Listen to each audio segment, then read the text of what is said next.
Hai, Assalamualaikum semua. Sekarang ni anda sedang menonton Temu Ramah Usahawan Elite Shanghai Business Media. Dan seperti biasa, anda ditemani oleh saya Dazrin Kamaruddin dalam setiap minggu. Dan setiap minggu kita akan ada jemputan yang lain-lain.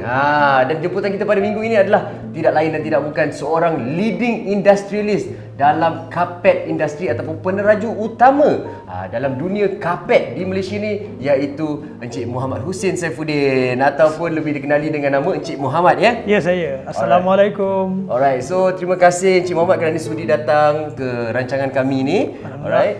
So, kita nak berkenalan sikit dengan Encik Mohammed ni, sebab pasal kalau kita ketahui Encik Mohammed ni memang harga-harga di kedai ataupun factory outlet beliau ni memang murah, yang terlalu dan teramat murah. Dan beliau adalah seorang leading industrialist. Boleh cerita tak macam mana Encik Mohammed boleh memulakan perniagaan dalam industri karpet ni? It's quite a straightforward story lah ya. So after my studies and everything, so when I came back to Malaysia, I did Islamic studies. Okay. So once I came back to Malaysia, I had a choice whether I want to do charitable works or I want to do business. You see, so it was a choice given by my dad lah. Okay. Yeah, so at that point, we were textile merchants. Okay. Jual barang-barang textile and all that. So carpet was a small item. Maknanya sekarang ni Cik Mohammed memang mulakan perniagaan ni bukan karpet. Family business adalah textile. Maknanya yang Cik Mohammed establish sekarang ni, Aqsa Carpets Factory Outlet ni, bukan bisnes asal keluarga lah. Maknanya business asal keluarga, you can say in a sense that earlier we're doing textiles, so carpet was just a small part of it. Okay. So what made me change my mind to get fully into carpets is because we did have some clients which you always listen to me talking, ya. Okay. So there's some clients daripada bahagian masjid yang datang nak beli carpet, and then they had very low budgets. So that's when I took the interest into how to do charitable works, how to do good works by providing good prices, good services, and benefit the religious departments lah. Okay. So that was the entry to the carpet industry in Malaysia. Okay, jadi Cik Mohammed ni sebenarnya nak mengubah pendapat dan juga persepsi orang macam mana cara untuk berniaga karpet lah, senang cerita kan? Ya, betul. Sebab saya fahamkan apa yang membezakan syarikat Cik Mohammed dengan syarikat-syarikat karpet yang lain. Macam mana Cik Mohammed boleh membesarkan atau memperluaskan bidang perniagaan Cik Mohammed sampai sebesar sekarang ni? There are many perspective for it. There are many perspective. To keep it at the simplest, paling senang sekali is kita pegang kepada religion. Okay. Kita pegang pada religion, a set of particular teachings and values. Okay. I think mostly all the religions in the world teach the same values. How to be, pegang amanah, jangan tipu orang, talk about the nicer things, don't try to manipulate. Okay. So I believe that anybody holds to a certain good akhlak yang baik dalam perniagaan, the business will strive. Okay. Because for Al-Aqsa, we stick to our religion, Islam. Okay, so we stick to the religion.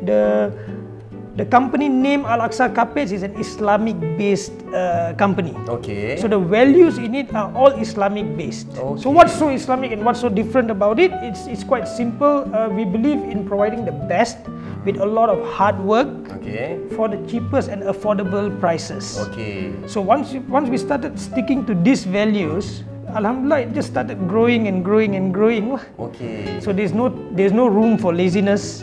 Okay. There's no room for no discipline during the work hours. You come to work on time, you leave on time, you maximize your work efforts during that time. So and then together with it, you have to be dynamic. You cannot be sticking to the old methods of business. Okay. You just have a shop and you're doing nothing online. You just have a shop, you're not doing any sort of advertisements and all that. So you have to be dynamic, especially during the COVID times and all this. So it's not only about particular studies that whatever you have studied you have to apply. You have to be dynamic at it. Okay. These are a few values lah.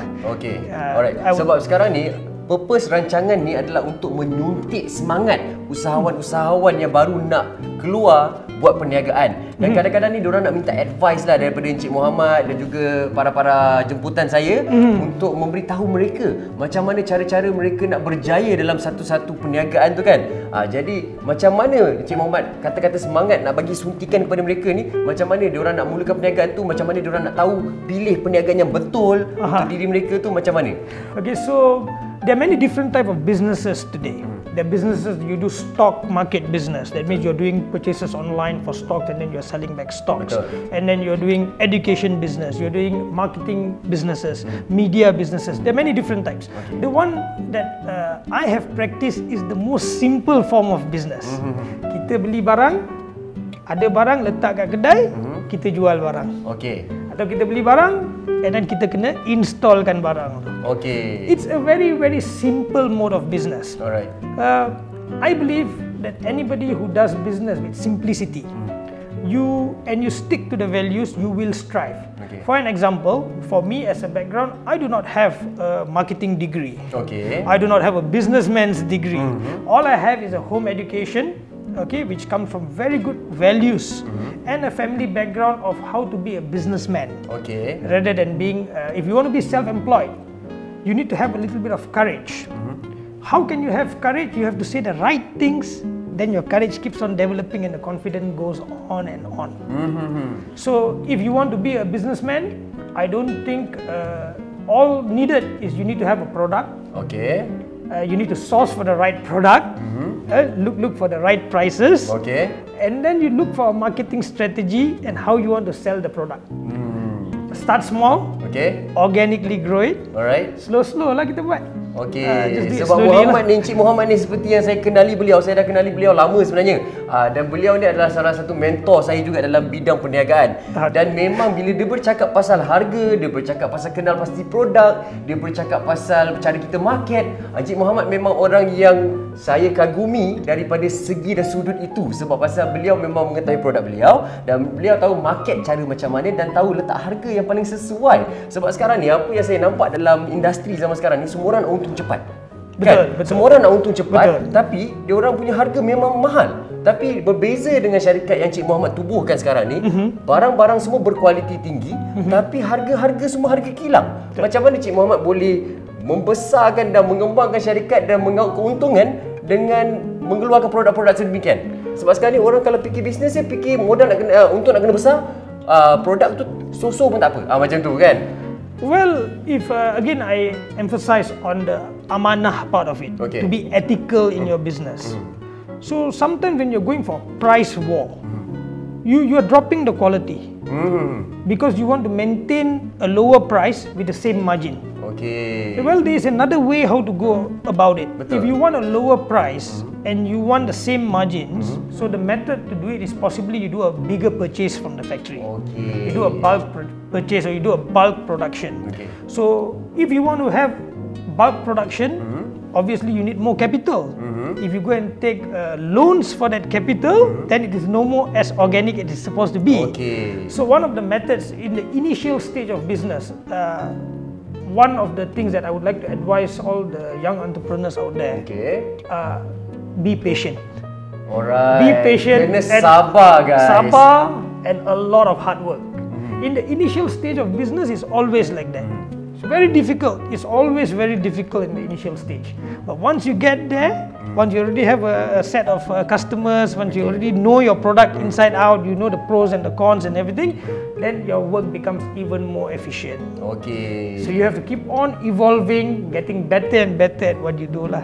Jadi nasihat Cik Mohammed sekarang ni kepada usahawan-usahawan muda yang baru nak mulakan perniagaan, jangan terlalu gopoh untuk nak dapat untung cepat, nak besarkan syarikat cepat kan. Encik Mohammed cakap benda ni semua ambil masa. Jadi slow and steady wins the race lah cerita daripada tu kan. And I would also say that try not to jump from one product to another.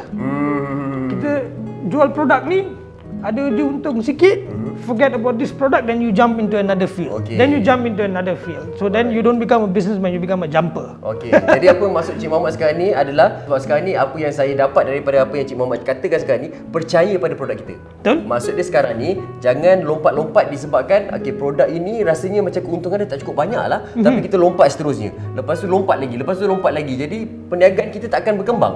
Dia akan setakat macam tu je. Jadi kita kena percaya pada produk kita dan kita kena grow dengan produk tu. Betul. Maksud dia sekarang ni, biar profit tu sikit tapi benda tu long term. Betul.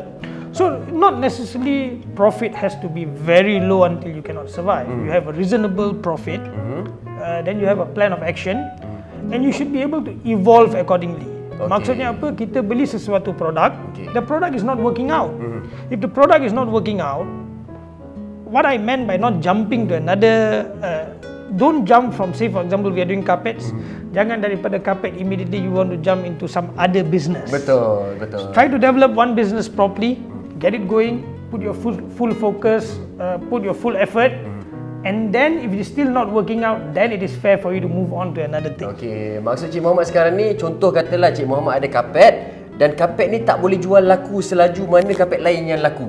Contoh kata kita pergi ke arah karpet yang lain. Betul. Contoh kata karpet yang tengah viral, karpet yang tengah in dan sebagainya. Betul. Kita move dan expand daripada segi industri kita. Betul. Jangan daripada karpet tiba-tiba kita buat dinding. Yeah, you can do that. Yalah, mungkin lah. You macam can tu do kan. that once you have already established. Okay. Then you can do that. Okay. Because it's a correlated item, value-added item. You can do that, but focus on the core business first.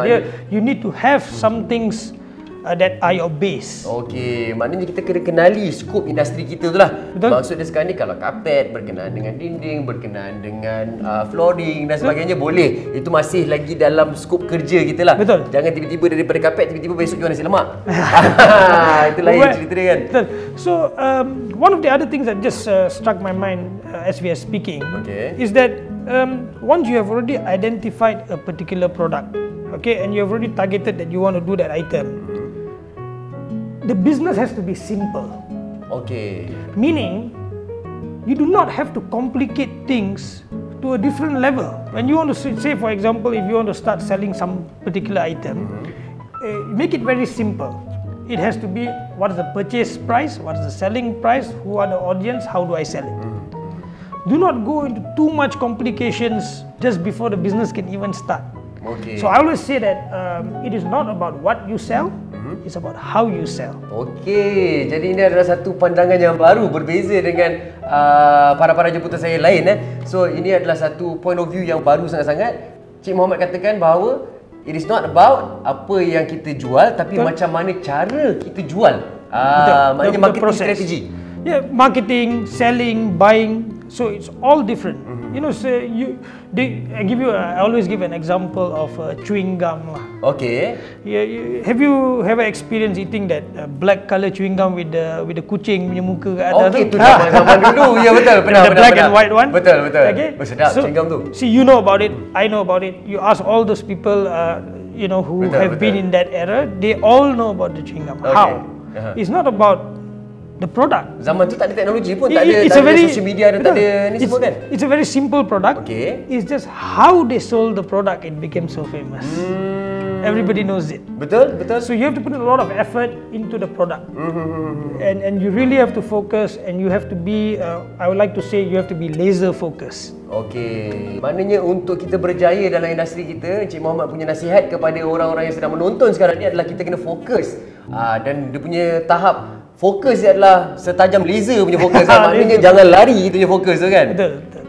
Betul. So new entrepreneurs a lot of times they ask some people who come over and they always ask for advice. So we have helped a number of people grow their businesses in this industry and also in other industries. So what we find normally is all those people who are willing to learn from a mentor. When you go to a mentor to learn, what you need to do is whoever that is giving you the advice, first of all, you need to be quite smart and selective about who you want to learn from. And if you think that learning from that particular person, okay, you have to learn first, apply it, only then you should be able to listen and apply. Only then you will be successful. If you listen from one mentor, and then you go to another one. Alright, so it doesn't work out. Okey. It becomes a mixture. Faham. Jadi apa-apa pun sekarang ni Cik Mohammed menyatakan bahawa memang poin-poin beliau memang banyak yang boleh membantu kita usahawan muda yang baru nak mengorak langkah untuk memulakan perniagaan ni. Macam-macam advice. Kita kena amanah, kita kena baik, kita kena telus, kita kena disiplin dan kita kena tahu alat tuju kita. Tapi macam mana pun banyak lagi rahsia-rahsia kita nak korek daripada Cik Mohammed ni mengenai macam mana kita nak memajukan satu-satu perniagaan tu, dan kita pun nak tahu macam mana beliau mengendalikan bisnes beliau sampailah ke tahap sekarang ni yang sangat-sangat maju. Tapi macam mana pun jangan ke mana-mana, kita kembali selepas ini.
Okey, Assalamualaikum semua. Anda masih bersama saya Dazrin Kamarudin dan juga Encik Mohammed daripada Aqsa Carpets Factory Outlet dalam Temu Ramah Usahawan Elite Shanghai Business Media. Okey, tadi sebelum kita rehat tadi kita ada macam-macam rahsia dah kita korek daripada Encik Mohammed. Macam mana nak berjaya dalam satu-satu bidang. Kita kena amanah, kita kena disiplin, kita kena berguru dan sebagainya kan. Betul. Tapi sekarang ni, topik semakin hangat, topik semakin interesting. Kita nak tahu sebenarnya. Sekarang ni memang dikenali Al-Aqsa ni adalah satu syarikat yang boleh dikatakan leading industrialist dalam bidang kapet. Alhamdulillah. Kan, peneraju utama dalam bidang kapet ni dalam Malaysia ni ramai sangat dah tahu kan bahawa Al-Aqsa ni adalah satu bisnes yang sangat-sangat besar, dan beliau kita nak tanya macam mana boleh mengembangkan bisnes sampai ke tahap ni. Apakah cabaran-cabaran Cik Mohammed? Okey, sebab pasal Cik Mohammed tadi sebelum rehat tadi kita ada bercakap juga mengenai kita kena sabar kan, kita kena relax, kita tak boleh terus nak terus ke depan, nak terus kaya, nak terus besar dan sebagainya. Betul. Jadi Encik Mohammed mesti ambil masa sedikit kan untuk mengembangkan syarikat Mohammed sampai tahap sekarang ni. Jadi boleh ceritakan sikit tak apa-apa cabaran yang Encik Mohammed telah lalui untuk membesarkan syarikat sampai tahap Al-Aqsa sekarang ni?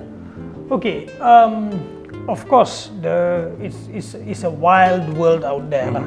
It's memang sukar. It's very difficult for you to be resilient, very difficult for you to fight your obstacles. But it's not an impossible thing.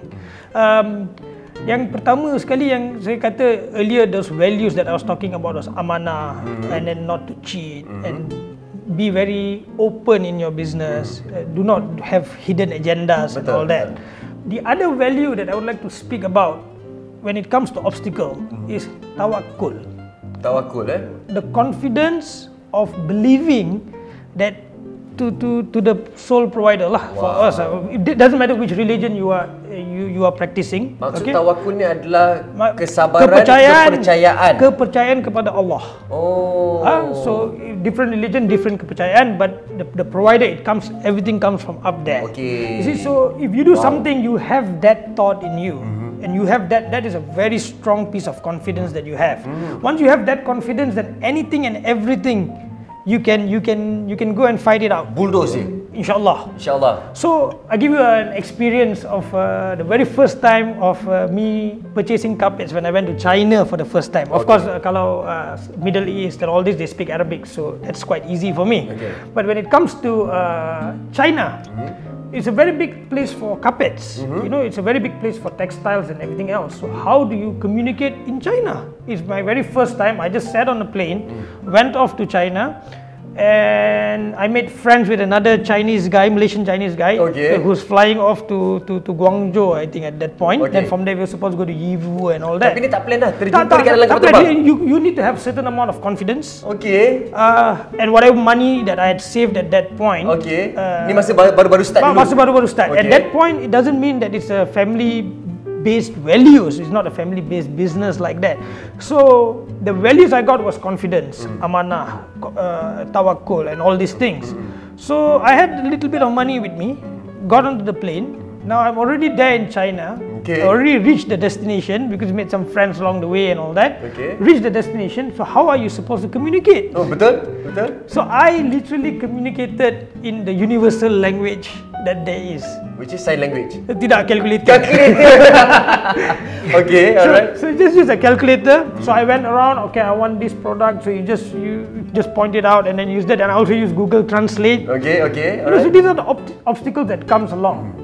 And after the first half of the day, I was actually seated, exhausted outside the Yiwu Mall, you know, the Futian they call it, you know. So I was exhausted there, and then another foreigner, dah memang, you know, exhausted lah.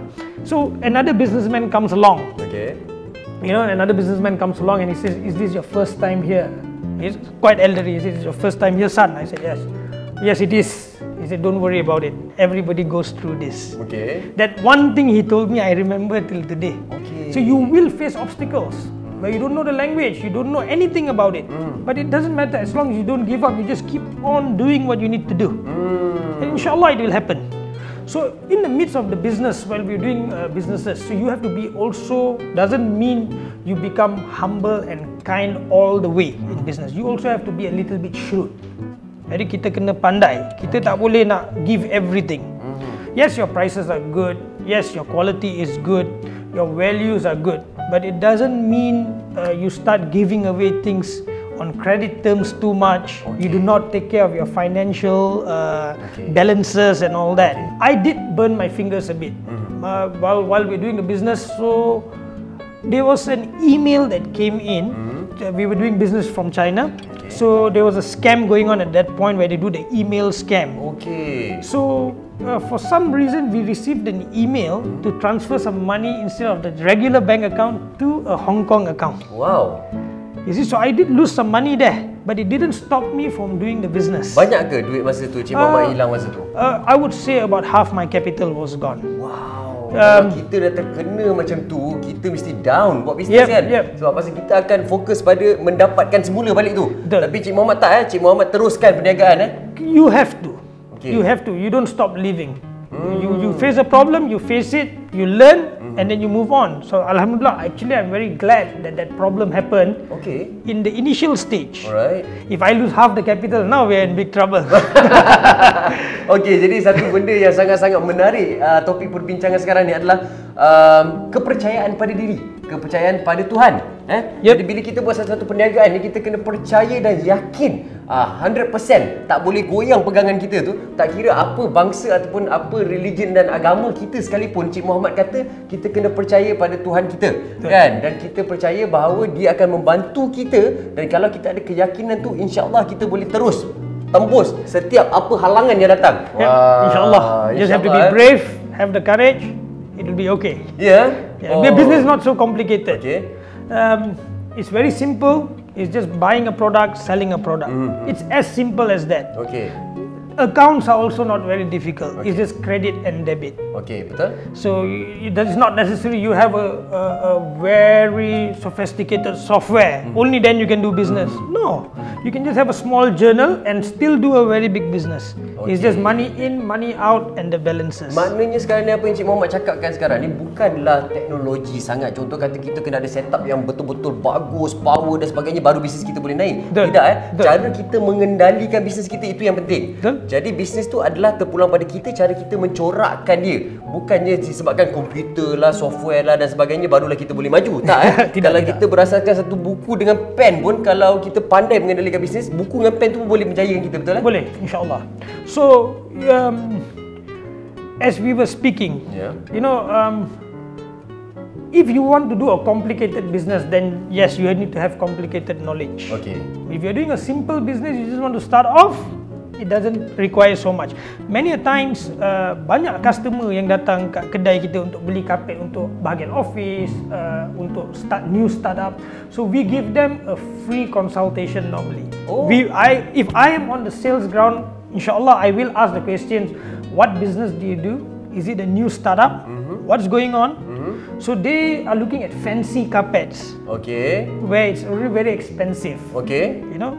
So then I ask them, if you're doing a startup business, your capital is so and so. We get a little friendly at that point. Okay. Then we recommend, why are you wasting your money on such expensive flooring? Okay. Where else you can save the money, use that money for a different item or for the capital where your company will need it. Okay. So this is where we come into place. So when you buat kerja dengan amanah, you will try to understand the customer's requirement, their problems, and you will try to solve it because you are expert in that industry. Okay. So you want to be an expert at something. Sebab selalunya kalau orang berniaga ni, apa yang customer nak itu yang dia jual. Kalau boleh jual lagi mahal, dia jual lagi mahal. Tapi apa yang Cik Mohammed katakan kepada saya sekarang ni, saya agak terkejut. Sebab kan Cik Mohammed nasihatkan dia orang jangan mengeluarkan duit yang tak perlu untuk memulakan bisnes, ikut kemampuan sendiri. Betul. Kan? Ini cara perniagaan yang sangat-sangat berbeza tau. Yep. Berbeza sedikit.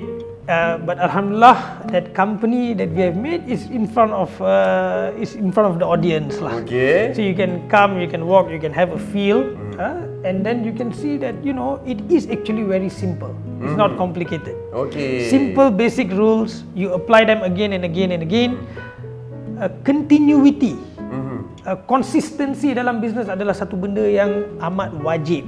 Okay. Kita kena konsisten. Kita tak boleh nak, baru saya nak start berjogging, and then suddenly you have not developed that part of it. The stamina semua tu. And then immediately you're jumping to another sport. Okay. It doesn't work like that. Alright. You develop one thing, then you add it up, Betul. Macam bisnes juga lah apa yang Cik Mohammed katakan sekarang ni, benda tu kita kena kembangkan dia secara organik. Ya, maknanya kalau kita nak bisnes yang besar, kita kena start yang kecil dulu kan. Betul. Kalau tak ada yang kecil, macam mana terus-terus nak lompat yang besar? Nanti kita nak handle sebagai usahawan, kita sendiri nak manage syarikat tu pun susah. Sebab kita tak ada pengalaman daripada bawah. Macam Cik Mohammed yang Cik Mohammed katakan tadi tu, daripada sale pun Cik Mohammed turun untuk buat sale juga, walaupun Cik Mohammed duduk di tangga yang paling atas sekali dalam syarikat. Tapi sale yang orang-orang bawah buat pun Cik Mohammed turun padang untuk buat juga. I think if a business is done properly, there's no sale too big, there's no sale too small for you to entertain. There's no work so big, there's no work so small for you to do it yourself. Okay. If you want to be a hands-on person who wants to see development dalam business, nak tengok maju, you should be able to do everything from the beginning till the end. And this is what helped us during the pandemic. Alhamdulillah. Okey, sebab sekarang ni since Encik Mohammed dah sentuh isu pandemik ni kan. Tapi sebelum kita ke arah pandemik tu, saya nak tanya sikit lagi Encik Mohammed. Kalau kita masuk ke Aqsa Carpets Factory Outlet Encik Mohammed, kita nampak staff banyak sangat Encik Mohammed. Dengan in-house staff untuk pemasangan, dengan in-house staff untuk buat kerja-kerja paperwork dan sebagainya, ramai. So macam mana Encik Mohammed kontrol dia orang ni untuk buat kerja-kerja ni? Ada masalah-masalah tak yang dihadapi? Well, I think that one is again I get back to it. If you are just looking at business perspective, well, you work for me, you need to earn money from me, and that's all I know. If you do that, nothing is going to work. Okay. Well, for me to work as a team, I learned it from football. Oh. So you have to put in all the knowledges that you have. Apa-apa yang ilmu yang kita ada, kita pandai main bola, so kita boleh strategi untuk bola. Okay. The same strategy is used for your business. Okay. You don't have to look for something else. Alright. The resources are all within in front of your eyes. Just use those and apply it. Okay. So you need to be a team. You need to give talks that we are a team. Then when you're talking as a team, of course, you have to play as a team player. Okay. So during the and of course during the journey, you will find people yang boleh sama kepala. Okay. And then during the journey, you will find those people that cannot match your values. Betul. The people who match your values, value them properly. Because they are supposed to be birds of a feather flock together. Betul. Sebab sekarang ni apa yang saya nampak, Encik Mohammed ni cara pentadbiran beliau dalam syarikat dia lain sikit sebab pasal dia menerapkan konsep kekeluargaan. Lebih daripada dia nampakkan pekerja-pekerja ni sebagai pekerja saja, tapi dia nampakkan pekerja-pekerja ni sebagai satu keluarga yang besar. Kan? Okay, jadi sekarang ni kita bercakap dan kita sentuh sikitlah mengenai pandemik COVID-19 ni. Kan? Kita tahu banyak usahawan yang menghadapi pelbagai masalah dalam untuk menyelesaikan masalah pandemik COVID ni. Banyak yang kena tutup, banyak juga syarikat yang telah tutup. Jadi macam mana Encik Mohammed? Saya dengar cerita bukan Encik Mohammed tutup syarikat, tapi Cik Mohammed tambah lagi pekerja. Itu satu benda yang pada saya sangat-sangat menakjubkan lah. Macam mana Cik Mohammed menangani dan juga menghadapi pandemik COVID-19 ni? Okay, you see the COVID-19 started off in 2020 for us, about March masa tu kan. So at that point, COVID-19 is still very fresh and very new to us. But business values and business ideas are not. The pandemic is. So what we understood is the most important thing during that point is kita kena tengok whether cash flow dalam company itu cukup ke tidak to overcome the obstacle. That's very important, the cash flow. So you need to have knowledge about how to keep the balances. You need to know that what is liquidity and all that. It's not rocket science. It's very simple businesses. If you have done your business properly, you have enough cash flow in the company. Jangan tamak sangat and overstretch. So Alhamdulillah, we did not do all that. So when the pandemic happened, so during the first 3 months of the pandemic, where it was completely locked down, we had discussed with our staff. Because we work as a team, so we did discuss it among us. If we leave the company open, ada kemungkinannya somebody might get sick. We might take the risk just for money, but somebody might get sick. So at that point, there were a lot of people selling online. A lot of people who were not selling online started selling online, and we were falling backwards. Tapi during that point, we decided for complete shutdown. With the consent of all our team players, everybody decided as a team, okay, let's shut down. Semua staff-staff ni kita semua sekali dan sebagainya untuk berbincang. Semua sekali. Kita bincang sekali, we got communicated and then we decided let's shut down and kita bersabar dulu. Because throughout our business we have been working on those values. Bersabar, bersyukur, tawakul. So these are all values that you need during a pandemic. Tidak tamak. So semua everybody went into hibernation mode. Then Alhamdulillah, the next thing that happened is when the second wave came in and we had a PKP again and PKPB again and all those. So we evolved ourselves a bit, how to keep the SOPs going properly, taking care of our social distances. All this can happen if you are a responsible citizen. If you are irresponsible, you will make a mistake. If you are responsible and you have values, inshallah it will be okay. So I would say that Alhamdulillah, we managed to do well and we managed to recruit more people to do our works and increase our online business is mainly because of a team decision. Bekerja sebagai jemaah. Bekerja sebagai jemaah. Tapi saya rasa satu lagi sebab Encik Mohammed boleh survive during pandemic ni adalah disebabkan Encik Mohammed yang katakan awal-awal tadi tu, Encik Mohammed grow organically, maknanya tak ada loan, tak ada apa dan sebagainya kan. Disebabkan itulah pada saya, pendapat saya dan correct me if I'm wrong, ni salah satu sebab kenapa Encik Mohammed boleh sustain sampai sekarang ni, sebabkan Encik Mohammed membesarkan syarikat tu organically. Maksud dia tiada loan dan sebagainya kan. Jadi nasihat kepada penonton-penonton sekarang ni, kalau kita nak buat satu-satu bisnes, kita jangan menjerat diri lebih daripada kemampuan kita. Betul tak Cik Mohammed? It is an Arabic saying for it. Wabsut bisatak wastarzak rabbak. Means you only open your cadar. Zaman dulu, maybe you put your cadar and then you put your barang-barang for selling in the bazaar, in the Arabic bazaar. You put your cadar and then you put your barang there for sale kan. Don't overdo it. That means kemampuan cadar you besar tu saja. Janganlah letakkan luar cadar. Do it in your capacity. Alright. The minute you start doing things outside your capacity, the risk is there. Slowly you have to do it, but don't overdo it. Okey, Masya Allah. Jadi hari ini macam-macam sangat kita dapat belajar daripada Encik Mohammed. Seperti mana kita ketahui, Encik Mohammed katakan kita daripada awal, untuk kita berjaya dalam salah satu perniagaan ni, kita kena amanah, kita kena tawakul. Bermaksudnya kita kena yakin dan kita kena bersedia menghadapi apa-apa saja dugaan. Dan sekarang ni kita kena besarkan bisnes kita secara organik. Jangan kita overstretch daripada kemampuan kita, kan Encik Mohammed. Jadi Encik Mohammed ada tak kata-kata akhir untuk dinasihatkan kepada usahawan-usahawan kita yang nak mengorak langkah sebagai seorang ahli perniagaan? Well, in very short words, the reason for you doing the business has to be very clear. Okay, kita panggil apakah objektif kita berniaga. So kalau objektif itu adalah semata-mata untuk membuat duit saja, only making money, it is very highly that you might fail. Okay. This is what I believe. It's just my way of thinking. Betul. So I believe that profits and money should be the byproduct of your actual objective. Wow, okay. Your objective can be, I want to be hardworking, I want to be an expert in this field, I want to help people. If those are your objectives, then the profits will be your byproduct. Okay. So for us, our business is our ibadah. Okay, alright. So we do our business very dengan amanah semua ni disebabkan perniagaan untuk kami adalah tempat ibadah kami. Alhamdulillah. Okey, jadi kita sebenarnya memang nak borak panjang lagi Encik Mohammed. Kita memang nak mengetahui lagi banyak rahsia daripada Encik Mohammed ni untuk kita dapat ilmu, sama-sama menimbul ilmu untuk kita menjadi seorang usahawan yang berjaya.